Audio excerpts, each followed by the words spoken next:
அஸ்ஸலாமு அலைக்கும் வரஹ்மத்துல்லாஹி வபரகாத்துஹு.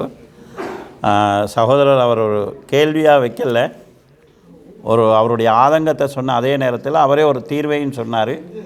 நாங்களும் இதில் ஒரு பங்காளர்களாக ஆகணும். நாங்கள் ஒரு பார்வையாளராக இல்லாமல் நாங்களும் எங்களாலான அந்த தகவல்களை நாங்கள் ஒரு 4 பேருக்கு 5 பேருக்கு நாங்களும் சொல்லணும் என்கிறது. அது ஒரு அடிப்படை. அதாவது தௌவாவினுடைய பங்காளர்களாக நாம் எல்லோரும் மாறணும். பங்குன்னா எல்லோரும் பயான் பண்ணணுங்கிறதல்ல. ஒருவர் தன் பணத்தால் உதவி செய்யலாம், ஒருவர் தன்னுடைய அறிவால் உதவி செய்யலாம், ஒருவர் தன் ஆலோசனையால் உதவி செய்யலாம், ஒருவர் தன்னுடைய உடம்பால் தன்னுடைய உடல் உழைப்பால் முயற்சி செய்யலாம். இந்த கருத்துக்களை மக்களிடத்தில் கொண்டு போய் சேர்க்கறதுக்கான வழிகளை செய்யலாம், மக்களை கொண்டு இந்த இடத்துல சேர்க்கறதுக்கான முயற்சி செய்யலாம், நாங்கள் பிரார்த்தனை செய்யலாம். அதாவதுக்கு இதே நேரத்தில் ஒரு தெளிவொன்று எங்கள்கிட்ட இருக்கணும். என்னென்னு கேட்டால், நாங்கள் 1000 முயற்சி செய்தாலும் எங்களுடைய முயற்சி வட்டத்துக்கு வெளியே ஒரு பெருங்கூட்டம் இருக்கும். இதுதான் அல்லாஹ்வுடைய நியதி. மனிதர்களில் அதிகமானவர்கள் நீங்கள் எவ்வளவு முயற்சி செய்தாலும் ஈமான் கொள்ள மாட்டாங்க. அல்லாஹு தாலா ரசூலுல்லாஹ்வுக்கே சொன்னது. அப்போ அல்லாஹு தாலாவுடைய அந்த அருளுக்குரியவங்க கொஞ்சம் பேர் இருப்பாங்க. நாங்கள் எங்களாலான முயற்சியை நாங்கள் செய்யணும். நாங்கள் முயற்சி செஞ்சோமா இல்லையாங்கிறதுக்கு எங்களுக்கு விசாரணை இருக்குது. எனவே நாங்கள் எங்களாலான இந்த சகோதரர்கள் சொன்னது போன்ற முயற்சிகளையும் நாங்கள் முன்னெடுக்கணும். அல்லாஹு தாலா அந்த முயற்சியில் நலவை செஞ்சு அவங்க நன்மையும் பக்கம் வந்தாங்கன்னா எங்களுக்கு இரட்டிப்பு கூடி அவங்களோட நன்மையிலும் எங்களுக்கு பங்கு கிடைக்க போகுது. இல்லைன்னு சொன்னால் எங்களோட கடமை நீங்கிச்சு என்கிற பொறுப்புக்கு நாங்கள் வரலாம். இதில் எழுத்தில் ஒரு கேள்வி தந்திருக்கிறாங்க. அரசியல் குறித்து அஹ்லு சுன்னா என்ன சொல்கிறது? தமிழ்நாட்டு அரசியலில் முஸ்லீம் கட்சிகள் நாம் பங்கெடுப்பது அஹ்லு சுன்னாவின் அடிப்படையில் தவறா என்கிற கோணத்தில் ஒரு கேள்வி கேட்டுக்கிறாங்க. அரசியல் தொடர்பில் அஹ்லு சுன்னாவுடைய நிலைப்பாடு மிக முக்கியமான ஒன்று என்னென்னு கேட்டால், அரசியல் என்பது அக்கீதா இல்லை என்கிறது. ஹவாரிஜிகள் அது அக்கீதாவாக சொன்னாங்க. யார் அவங்க சொல்லக்கூடிய அந்த அரசியல் நிலைப்பாட்டில் இல்லையோ மற்றெல்லாம் காவின்னு சொன்னாங்க. அப்போ அரசியல் அக்கீதா இல்லை. அரசியலை சமூக நலனுக்கு அடிப்படையாக நாங்கள் அதை பயன்படுத்தணும். நாம் ஒரு அரசியல் கட்சியில் இருக்கிறோம்ங்கிறதுக்காக அந்த கட்சி செய்யக்கூடிய எல்லாத்தையும் நாங்கள் நியாயப்படுத்தக்கூடாது. நாங்கள் ஒரு அரசியல் கட்சியில் இல்லைங்கிறதுனால அந்த கட்சி செய்யக்கூடிய எல்லாத்தையும் பிழை என்று நாங்கள் சொல்லக்கூடாது. எங்களோட தராசி எப்பயும் நியாயமாக இருக்கணும். நம்ம எதில் இருந்தாலும் சரியை சரின்னு சொல்லுவோம், பிழையை பிழைன்னு சொல்லுவோம் என்கிற நிலைப்பாடு எங்களுக்கு இருக்கணும். அஹ்லு சுன்னாவுடைய ஒரு நிலைப்பாடு தான், ரசூலுல்லாவை தவிர வேறு யாரும் சொன்ன கருத்தை ஏற்றுக்கொள்ளாதவர்களை வெறுக்கிறதுக்கு எங்களுக்கு உரிமை இல்லை. ரசூலுல்லா சொன்னதை ஒருவர் எதிர்க்கிறார்னு சொன்னால் ரசூலுல்லா சொன்னதை எதிர்த்தாருங்கிறதுக்காக நாங்கள் அவரை வெறுக்கலாம். அல்லது ரசூல் ஸல்லல்லாஹு அலைஹி வஸல்லம் சொன்ன கருத்தை சொன்னவர்களுடைய கருத்தை மறுத்தா அந்த நிலைக்கு நாங்கள் வரலாம். நான் ஒரு முடிவு சொல்கிறேன். உதாரணமாக, இந்த தேர்தலில் நாங்கள் இந்த கட்சிக்கு தான் வாக்களிக்கணும். நான் யோசிச்சிருப்பேன், எனக்கு இவங்க வந்தால் சமூகத்துக்கு நல்லது அல்லது நாட்டுக்கு நல்லதுன்ற ஒரு ஐடியா பட்டிருக்கலாம். நான் சொல்கிறேன். இவர் சொல்கிறாரு, இல்லை இந்த தேர்தலில் நாங்கள் இந்த கட்சிக்கு வாக்களித்தால்தான் முஸ்லீம்களுக்கு நலனாக இருக்கும் அல்லது எங்களுடைய மாநிலத்துக்கு நலனாக இருக்கின்று. அப்படி சொல்கிறதுக்கு அவருக்கு உரிமை இருக்குதா இல்லையா? எனக்கு ஒரு கருத்தை சொல்கிறதுக்கு உரிமை இருந்தால் அவருக்கு ஒரு கருத்தை சொல்கிறதுக்கு உரிமை இருக்குது. இப்போ என்னை நேசிக்கக்கூடிய ஒருவர் இவரை வெறுக்க இயலாது. நீங்கள் நான் நேசிக்கக்கூடிய இவருக்கு மாற்றமாக நீங்கள் கருத்து சொன்னீங்கிறதுக்காக வெறுக்க இயலாது. ரசூலுல்லாஹ்க்கு மாற்றமாக கருத்து சொல்லி வெறுத்தா நியாயம் இருக்குது. ஆனால் நான் தலைவராக ஏற்றுக்கொண்டவருக்கு மாற்றமான கருத்து சொன்னாருங்கிறதுக்காக எதிர்க்க இயலாது. நான் இதில் என்ன சொல்கிறேன்டா, பல கட்சியாக இருந்து செயல்பட்டாலும் அடுத்த கட்சி சார்ந்தவர்களை எதிரிகளாகவோ பகைவர்களாகவோ பார்க்க இயலாது. அவங்களோட கோணத்தில் சமூகத்துக்கு ஒரு நலனை பார்க்குறாங்க. சில நேரம் அது பிழையாக இருக்கலாம், அல்லது நான் சோக்கிறது இருக்கலாம், நான் சொல்கிறது பிழையாக இருக்கலாம். இந்த பேசிக்கை நாங்கள் உருவாக்கி கொண்டு நாங்கள் எந்த கட்சியில் இருந்தாலும் எந்த அரசியல் சிந்தனை போக்கில் இருந்தாலும் நாம் இருக்கக்கூடிய அந்த நிலைப்பாட்டில் இருந்து கொண்டு சமூகத்துக்கும் மக்களுக்கும் நலவு செய்யணும். ஏற்கனவே சேகா அவங்க சொன்னாங்க, மனிதர்களில் சிறந்தவன் மனிதர்களுக்கு நலவு செய்கிறவன். அப்போ இந்த மனிதர்களுக்கு நலவை கொண்டு போய் சேர்க்கிறது என்கிற அடிப்படை தான் இருக்கணும். எதிலையும் எல்லை மீறக்கூடாது. அஹ்லு சுன்னாவுடைய ஒரு பேசிக் தான், எந்த விஷயத்திலும் எல்லை மீறக்கூடாது. நான் இருக்கிற கட்சியை நேசிப்பதிலும் எல்லை மீறக்கூடாது. அடுத்த கட்சியை வெறுக்கிறதுலேயும் நம்ம எல்லை மீறக்கூடாது. எதுக்குமே எங்கள்கிட்ட ஒரு நடுநிலை போக்கு இருக்கணும். இந்த பேசிக் அரசியல் சார்ந்த விஷயத்துக்கும் உள்ள ஒரு அடிப்படையாக நாங்கள் கொள்ளலாம்.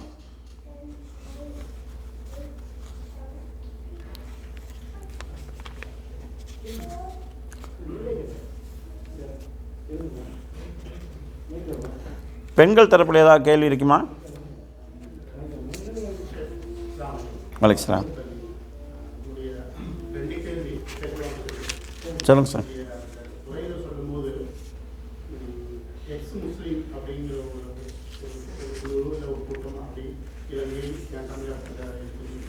அதே போல சூப்பர் முஸ்லீம் சொல்லிட்டு அவங்களுடைய நிலைப்பாடு அவங்களுடைய ஊடகங்களும் அதிகமாகிட்டு இருக்குது, நெட்லையும் சோசியல் மீடியாவில் அதிகமாகிட்டு இருக்குது.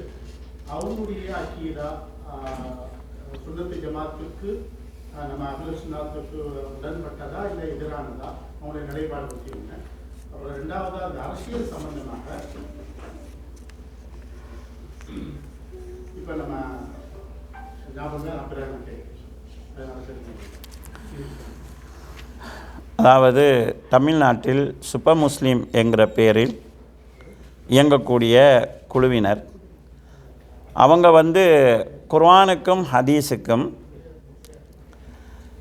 முன்னைய கால அறிஞர்கள் சொன்ன விளக்கங்களுக்கு மாற்றமான சுயமான சில முடிவுகளை சொல்கிறாங்க. அந்த முடிவுகள் பொதுமக்களுக்கு பார்க்கும்போது ஏதோ ஒரு கோணத்தில் சரியாக தெரிந்தாலும் ஏனைய இது தொடர்பாக இருக்கக்கூடிய குர்ஆன் வசனங்களுக்கு ஹதீஸ்களுக்கு இது பற்றிய அறிஞர்கள் சொன்ன விளக்கங்களுக்கு முரணாக இருக்குது. அதே நேரத்தில் நான் ஏற்கனவே சொன்னேன், இஸ்லாத்தில் அரசியல் அக்கீதா இல்லை, அவங்க அரசியலை அக்கீதாவாக பார்க்குறாங்க. மன்னராட்சி முறையை சிறுக்கா சொல்கிறாங்க. ரசூல் ஸல்லல்லாஹு அலைஹி வஸல்லம் அவங்க உலக ஆட்சி முறையை சொன்னாங்க. ஹிலாஃபத் இருக்கும், அல்லாஹ் நாடுற காலம் வரைக்கும் இருக்கும், அதுக்கு பிறகு மன்னராட்சி இருக்கும், அதுக்கு பிறகு சர்வாதிகார ஆட்சி இருக்கும், அதுக்கு பிறகு மீண்டும் நபித்துவத்தின் அடியொட்டிய ஹிலாஃபத் வரும். இந்த மன்னராட்சி நடக்கக்கூடிய காலகட்டத்தை ரசூல் ஸல்லல்லாஹு அலைஹி வஸல்லம் அவங்க சிறந்த இஸ்லாம் கண்ணியமாக இருக்கக்கூடிய காலகட்டங்களுக்குள்ளே சேர்த்து சொல்கிறாங்க. 12 ஆட்சி தலைவர்கள் வருகிற வரைக்கும் இந்த இஸ்லாம் கண்ணியமாக இருக்குன்னு சொன்னாங்க. இதில் 4 பேர் கலீஃபாக்களில் போயிடுவாங்க. அப்போ மிச்சம் 6 பேர், அதில் ஹசன் அலியெல்லாம் அவங்களையும் சேர்த்துனா குறைஞ்சது மிச்சம் இருக்கக்கூடிய அதாவது 7 பேர் அந்த மன்னராட்சி கால பகுதிகள் உள்ளவங்களாக சேர்றாங்க. அப்போ மன்னராட்சியை குஃப்ரோ சிறுக்குன்ற ரசூல் ஸல்லல்லாஹு அலைஹி வஸல்லம் சொல்லலை, அதை மையமாக வச்சு இவங்க பேசுகிறாங்க. அடுத்தது குர்ஆன் வசனங்களுக்கும் ஹதீஸ்களுக்கும் முன்னைய கால அறிஞர்களுடைய விளக்கங்களை விட சில நேரங்களில் பைபிளுடைய விளக்கங்களையும் சில நேரங்களில் வேறு வேறு விளக்கங்களையும் அதுக்கு துணையாக எடுக்கிறாங்க. சஹாபாக்களில் பலரை விமர்சனம் செய்கிறாங்க.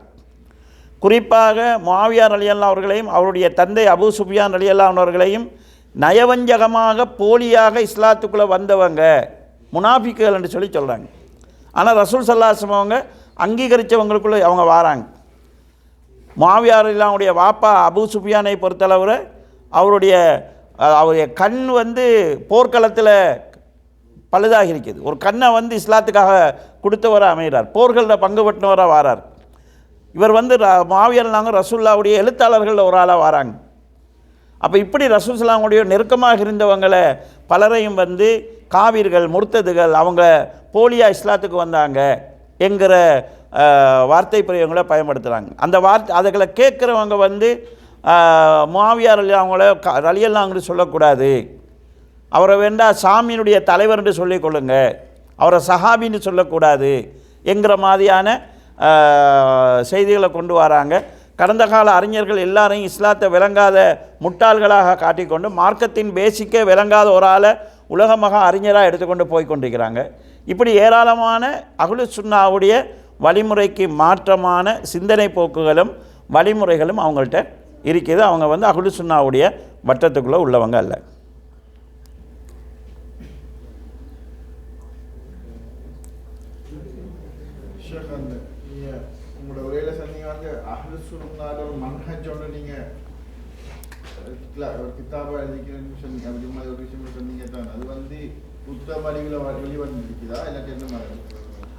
அதாவது குர்ஆன் சுன்னாவை பின்பற்றக்கூடிய ஒரு முஸ்லீம் என்ன மன்ஹஜை கடைப்பிடிக்கணும் என்கிறது சம்மந்தமாக தனிநபர் முயற்சியாக இல்லாமல் பல உலமாக்கள் ஒன்று சேர்ந்து அதை கொண்டு வந்து இந்த டிசம்பர் 14 நாங்கள் அதை பப்ளிக்காக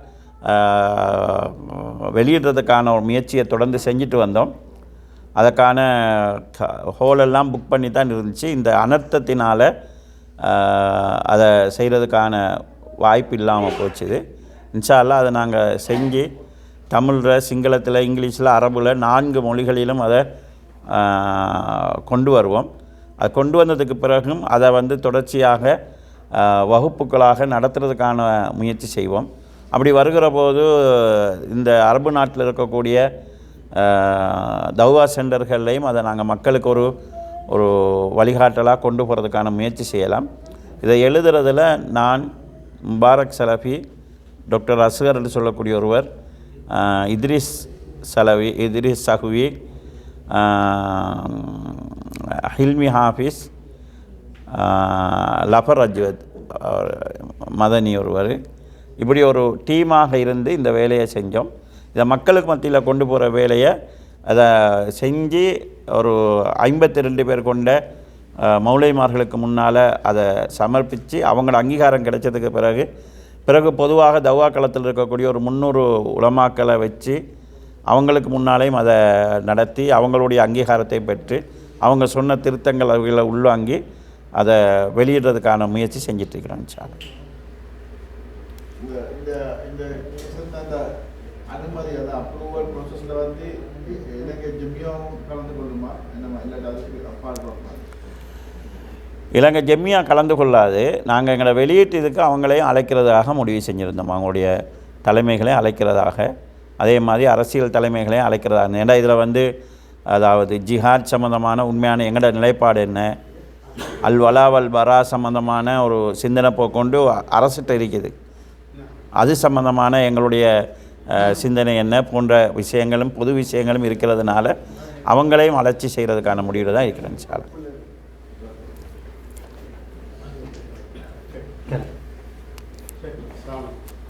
அரசியல் சார்ந்து பதில் கொடுக்கும்போது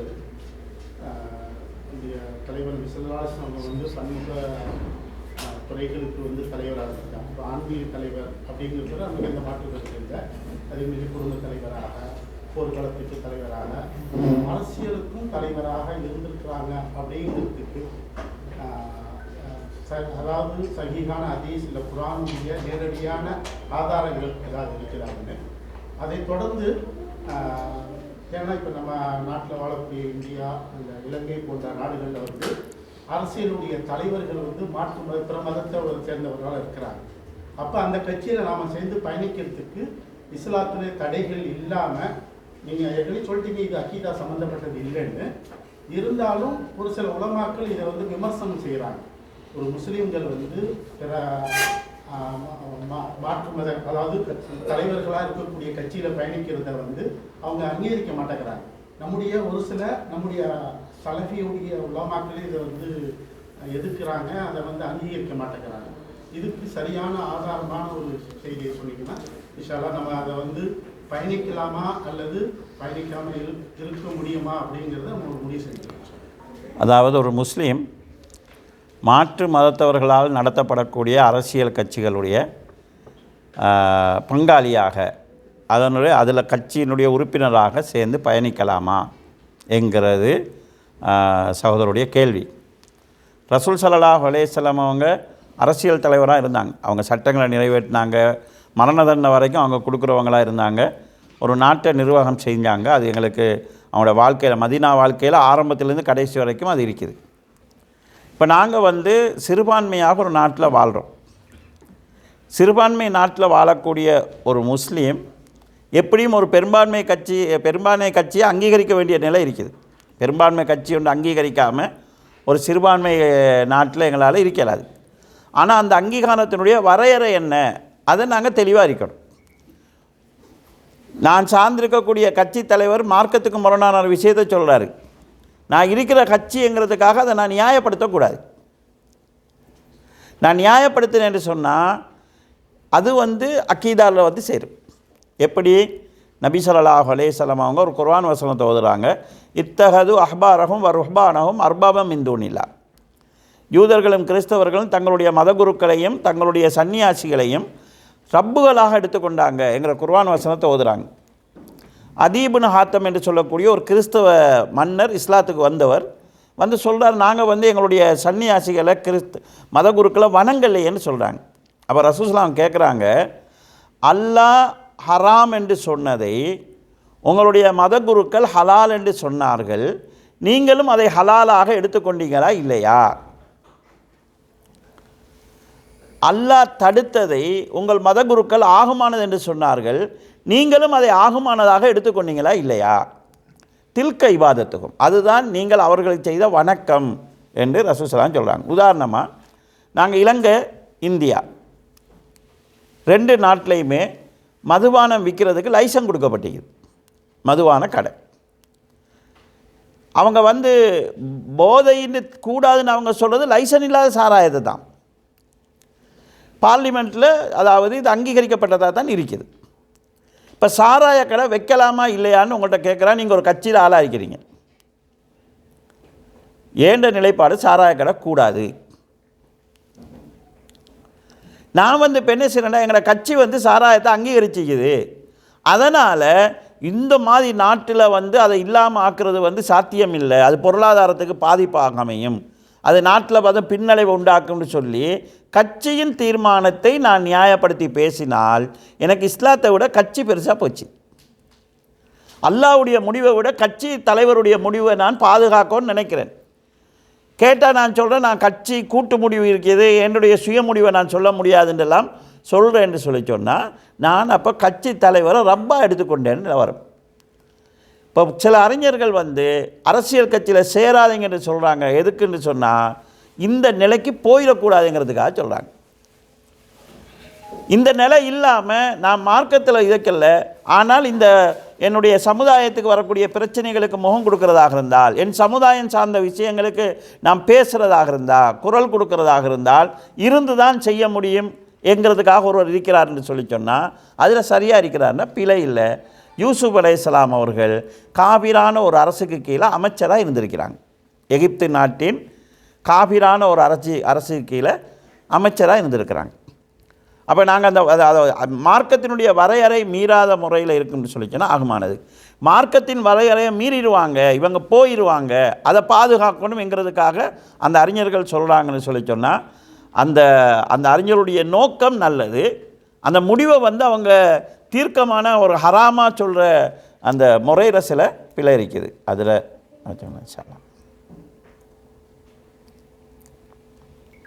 கேள்வி பதில் முடிச்சுக்கோமா? சூப்பர் முஸ்லீம்களை பற்றி சொன்னீங்க.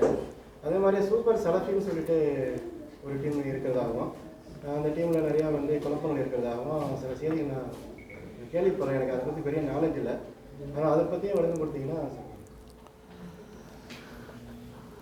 அதாவது இப்போ நம்ம அறிஞ்ச வகையில் தங்களை சூப்பர் முஸ்லீம் சூப்பர் சலஃபின்னு சொல்லி கொண்டு இருக்கிறவங்க தங்களுக்கான ஒரு கொள்கை இதுதான், வழி இதுதான் என்று டோட்டலாக வெச்ச மாதிரியான ஒரு வழியை நாங்கள் பார்க்கலை. ஆனால் சில சகோதரர்கள் மார்க்கத்தில் பேணுதலாக இருக்கக்கூடியவங்க, பேணுதலாக இருக்க வேண்டும் என்று ஆசைப்படுறவங்க, மார்க்கத்தை படிக்கணும் என்கிற ஆசைப்படுறவங்க, சைத்தான் ஒவ்வொருத்தரையும் ஒவ்வொரு விதமாக வந்து மக்களை குழப்புவான். அவங்க மார்க்கத்தில் ஆர்வமாக இருக்கிறாங்க. இந்த ஆர்வத்தில் அவங்க பார்வை எப்படி போகுதுன்னு சொன்னால், உதாரணமாக அவங்க நல்ல தாடி வச்சுக்கிறாங்க, பார்க்குறவங்களாம் பார்க்குறாங்க இவர்கிட்ட தாடி இல்லை, என்ன மார்க்கம் இவங்க, அண்ட் அடுத்தவங்களை இந்த குறைச்சி மதிப்பிட்டு பார்க்குற ஒரு நிலையை அவங்கள்ட்ட வருது. ஆடையில் மிக பேணுதலாக இருக்கிறாங்க, அவங்க கரண்டைக்கு மேலே கரண்டைக்கு கீழே உடுக்க மாட்டாங்க, அதில் நல்லா ஒசத்தி உடுக்குறாங்க. யாராவது ஒருவரை பார்க்குறாங்க, அவருடைய ஆடை கரண்டைக்கு கீழே இருக்குது, பிழையை சொல்லலாம் பிள்ளைன்னு சொல்லி, உடனே அதை வச்சு அவர் என்ன மற்றவனுக்குறாங்க பெரிய ஆக்கள்னு சொல்கிறாங்க மார்க்கத்தில், இவங்கள்ட்ட மார்க்கம் இல்லை என்று அந்த ஆக்களை இஃப்திகார் பண்ணுறது, கேவலமாக பார்க்குறது. இப்போ இதனூடாக என்ன நடக்குதுன்னு சொன்னால், அவங்கள அறியாமலேயே அவங்கள வந்து சைத்தான் வந்து ஒரு பெருமைக்குள்ளே கொண்டு போய்த்து, நான் தான் பேணுதலானவன், லா துசக்கும் அம்புசக்கும் என்கிற உங்களை நீங்களே சுத்தப்படுத்தி கொள்ளாதீங்கிற அந்த வரையறையை தாண்டி போகிற மாதிரி நிலைமை. உலமாக்கள் இப்போ இவங்க வெளிப்படையாக பார்க்கக்கூடிய அடையாளங்கள் இல்லாத உலமாக்கள் அவங்கள்ட்ட இல்மு இருந்தாலும் அவங்கள இல்மை ஏற்றுக்கொள்ளாத ஒரு போக்கு, அவங்கள மார்க்கத்தை ஏற்றுக்கொள்ளாத ஒரு போக்கு, இந்த மக்களை விட்டு ஒதுங்கி வாழக்கூடிய ஒரு போக்கு, மக்களோட சகஜமாக பேசி பழகாத ஒரு போக்கு, தங்களுக்கொண்டு ஒரு தனி வழி வச்சு கொண்டு மக்களோட சேர்ந்து வாழ்கிற வழிமுறையை விட்டு போகிற இந்த மாதிரியான சில செய்தி சில விஷயங்கள தீவிரமாக போகிற சில சகோதரத்தில் உருவாகுது. அப்படி சைத்தான் வந்து அது நல்லவங்களை இந்த ரூட்டில் கெடுக்கிறதுக்கான ஒரு சூழ்நிலை இருக்குது. அதில் நாங்கள் எங்களை பாதுகாத்து கொள்ள வேண்டியது. அவங்க சிலர் அடையாளப்படுத்திட்டு இவங்க தான் அறிஞர்கள், இவங்களை தவிர வேறு யாருமே அறிஞர்கள் இல்லை, இவங்களை தவிர வேறு யார்கிட்டையும் நாங்கள் மார்க்கத்தை எடுக்கக்கூடாது என்கிற மாதிரியான நிலைப்பாடுகளுக்கு போகிறாங்க. சில நேரங்களில் அவங்க நினைக்கக்கூடிய அறிஞர்கள் மார்க்கத்தில் அறிவுள்ளவர்களாக இருந்தாலும் மன்ஹஜில் அதை மக்கள் மத்தியில் நடைமுறைப்படுத்துகிற போது கடைப்பிடிக்கக்கூடிய வழிமுறைகளில் ஓரளவு தீவிர போக்குள்ளவங்களாக இருக்கிற சூழ்நிலை இருக்குது. நிதானமாக இந்த இவங்களை நாங்கள் கையாள வேண்டியிருக்குது. அவங்கள்ட்ட நிறைய ஹைர் இருக்குது. அவங்கள்ட்ட நாங்கள் மார்க்கத்தின் அடிப்படையில் தான் வாழ வேணுங்கிற பேசிக் இருக்கும். அவங்கள கொஞ்சம் நாங்கள் நிதானப்படுத்துகிற, ஏன்னா அவங்க மார்க்கத்தை விட்டு போகணுங்கிற நோக்கத்தில் உள்ளவங்களை அறிக்க மாட்டாங்க. அதுங்களை வச்சு முடிஞ்ச வரைக்கும் தனிப்பட்ட முறையில் அவங்களோட பேசி அவங்களுக்கு அடிப்படைகளை கொடுக்க முடியுமா என்கிற முயற்சியை செய்கிறது நல்லதுன்னு நான் நினைக்கிறேன். நல்லா வேண்டாம். இன்னொரு கேள்வி, அதாவது நம்ம எழுதக்கூடிய எழுத்துக்களில் நாம் ஒன்று நினச்சி வலைத்தளங்களில் நம்ம எழுதுறோம். அதை இன்னொரு சகோதரர் வேற ஒரு மாதிரி புரிஞ்சுக்கிறாரு. ஓகே, ரெண்டு பேரும் சந்திக்கும் போது அவர் சொல்கிறாரு நீங்கள் இந்த நோக்கத்தில் தான் எழுதுனீங்கன்னு அவர் சொல்கிறாரு. எழுதுனவர் சொல்கிறாரு நான் இந்த நோக்கத்தில் எழுதுனேன்னு எழுதுனவர் சொல்கிறாரு. ஓகே, ஆனால் அவர் ஏற்றுக்கிற மாதிரி இல்லை. அப்போ என்ன சொல்கிறாரு, நீங்கள் இந்த நோக்கத்தில் தான் எழுதுனீங்கன்னு சொல்லிட்டு அவருக்கு ஒரு மார்க்கத்தை விட்டு நீங்கள் தூரமாக போறீங்க, தாவா பண்ணுறதுக்கு உங்களுக்கு தகுதி இல்லை அப்படிங்கிற மாதிரி பிரச்சாரம் பண்ணப்படுது. இதை நம்ம எப்படி ஏற்றுக்கிறது? அதாவது எழுதினவரே நான் இந்த நோக்கத்தில் எழுதுறேன்னு தெளிவாக சொல்கிறாரு. ஆனால் அவர் புரிந்து கொண்டவர் அவர் சொல்கிறாரு நீங்கள் எழுதுறது எனக்கு திருப்தி இல்லை அப்படிங்கும்போது நீங்கள் தவறாக தான் எழுதிருக்கீங்க அப்படின்னு சொல்லி இதில் நாங்கள் எங்களோட நிலைப்பாட்டை சொல்லலாம். அவங்க ஏற்றுக்கொண்டாலும் சரி ஏற்றுக்கொள்ளாட்டியும் பிரச்சனை இல்லை. நாங்கள் ஒரு பிழையான வார்த்தையை சொல்லியிருந்தாலும் எங்களோட நோக்கம் சரியாக இருந்தால் அல்லாட்ட நாங்கள் குற்றவாளியாக மாட்டோம். ஒரு மனிதர் அவர் ஒரு ஆபத்திலிருந்து பாதுகாக்கப்பட்டதும் அல்லாவை பார்த்து யா அல்லாஹ் நீ எனது இறைவன், நான் உனது அடிமைன்னு சொல்லணும். ஆனால் அவர் வாய் தடுமாறி என்ன சொல்கிறாண்டா, அந்த அவுதி வான ரப்புக், நீ என்ற அடிமை, நான் உனது இறைவன் சொல்கிறார். ஆனால் அல்லாஹு தாலா அதுக்காக அவனை காபின்னு சொல்லலை. அவர் மகிழ்ச்சியில் என்ன பேசுகிறேன்னு தெரியாமல் பேசுகிறார். வார்த்தை பிழை ஆயிடுச்சு. ஆனால் அவரோட நோக்கம் என்னங்கிறது அல்லாஹ்க்கு தெரியும். ஒருவேளை நாங்கள் பிழையான வார்த்தையே சொல்லியிருந்தாலும் நோக்கம் சரியாக இருந்தால் எங்களோட உள்ளத்தை பார்க்குறவன் நல்லா, அதுக்கு அல்லாஹ்விடத்தில் எங்களுக்கு கூலி இருக்கு. நாங்கள் முடிஞ்சால் நம்மளை மேலே வரக்கூடிய விமர்சனத்துக்கு விளக்கம் சொல்லலாம். அவங்க ஏற்றுக்கொண்டாலும் ஏற்றுக்கொள்ளாட்டியும் நமக்கு ஏற்றுக்கொள்ளுதல் என்கிறது வர வேண்டிய இடம் அல்லாட்டிருந்து. அங்கேருந்து அதுக்கு பிழை இல்லைங்கிற போது நாங்கள் அதை அலட்ட வேண்டிய ரசூல்லாட வார்த்தைக்கே ரசூல்லா சொல்லாத அர்த்தம் தான் கற்பிக்கப்படுது. அல்லாஹ்வுடைய வார்த்தைக்கு அல்லாஹ் சொல்லாத அர்த்தம் கற்பிக்கப்படுது. அப்படி இருக்கும்போது நாங்கள் சொல்கிற சில வார்த்தைகளுக்கு பிழையான அர்த்தங்கள் கற்பிக்கப்படலாம். அதுலேருந்து தூய்மையாக எங்களால் இயலாது. நம்மளோட மனதளவில் நாங்கள் சரியாக இருக்கிறோம் என்கிறது எங்களுக்கு தெரிஞ்சால் அல்ஹம்துலில்லாஹ், அதில் நாங்கள் அதை ஒரு பெருசாக அலட்ட வேண்டிய அவசியம் இல்லை.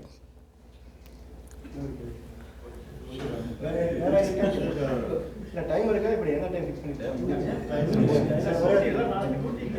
அதாவது இந்த அரசியல் விஷயம் சொன்னீங்கல்ல, அதாவது அஹ்லுஸ் சுன்னா கொள்கையில் இருக்கக்கூடியவங்க சொன்னீங்க நல்லது செய்யக்கூடிய இஸ்லாமிய கட்சிகள், அதாவது மார்க்கத்துக்கு முரண் இல்லாத இஸ்லாமிய கட்சியில் பயனளிக்கிறது, பயணம் செய்கிறது தவறு இல்லை, அப்படி தானே?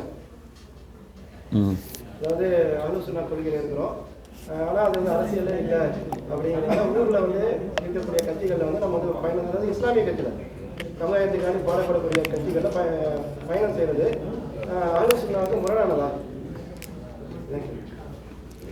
நான் ஏற்கனவே அது சொன்ன விஷயங்கள் தான்.